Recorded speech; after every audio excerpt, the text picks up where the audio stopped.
विशाल है।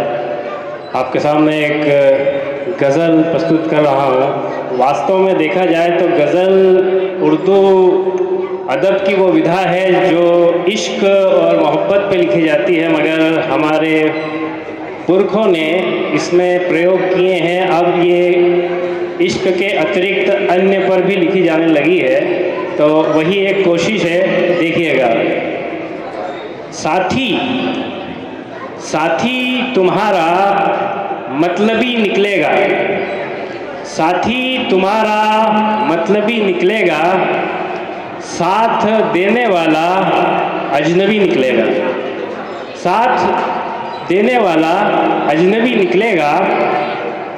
जानकर आसमां देखोगे जिसको, जानकर आसमां देखोगे जिसको, समझोगे उसको तो वो जमी निकलेगा। जानकर आसमां देखोगे जिसको, समझोगे उसको तो वो जमी निकलेगा। सोचा था तेरी शहर की भीड़ देखकर, सोचा था तेरी शहर की भीड़ देखकर, इतने लोगों में कोई तो आदमी निकलेगा। सोचा था तेरे शहर की भीड़ देखकर, इतने लोगों में कोई तो आदमी निकलेगा। अब देखिएगा, अगला शेर संभालिए। इसमें एक प्रयोग है। सामान्य तौर पे ये माना जाता है कि जिस्म में रूह होती है, जिस्म के अंदर रूह होती है। यहाँ एक प्रयोग है, देखिए। जिस्म ये पेबस्त है रूह में मेरी, पेबस्त का मतलब होता है समाया होना। जिस्म ये पेबस्त है रूह में मेरी, रूह निकलेगी ये तभी निकलेगा, रूह निकलेगी ये तभी निकलेगा।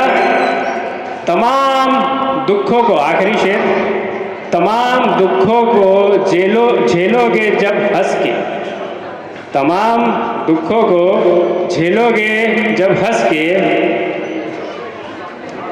तो आंसू एक बहुत हंसी निकलेगा। ये आखिरी शेर था।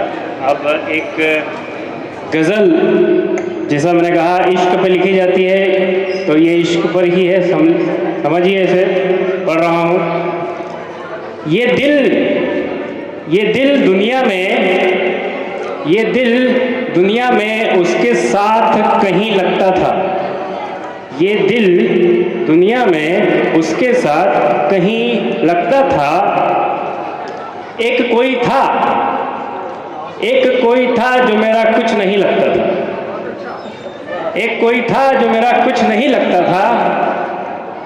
ज़माने भर से करता था मुलाकातें खुलकर, ज़माने भर से करता था मुलाकातें खुलकर, और साथ बैठकर मेरे छुई मुई लगता था।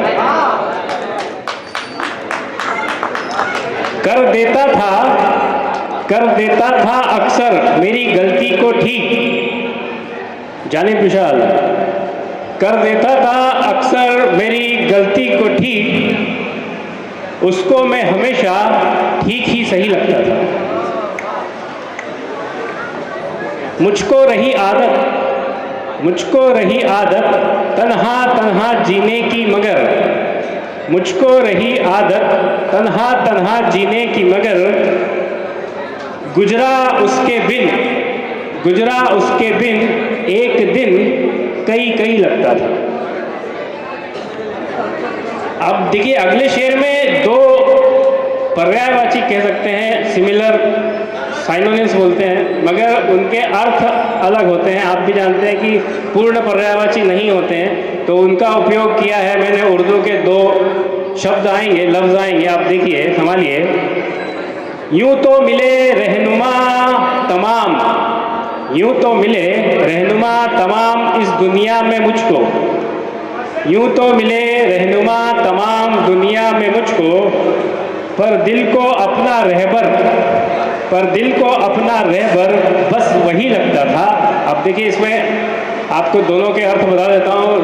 रहनुमा वो शख्स होता है जो सही राह दिखाता तो है पर वो चलता नहीं है उस पर, और रहबर वो शख्स होता है जो सही राह दिखाकर साथ साथ चलता है। धन्यवाद।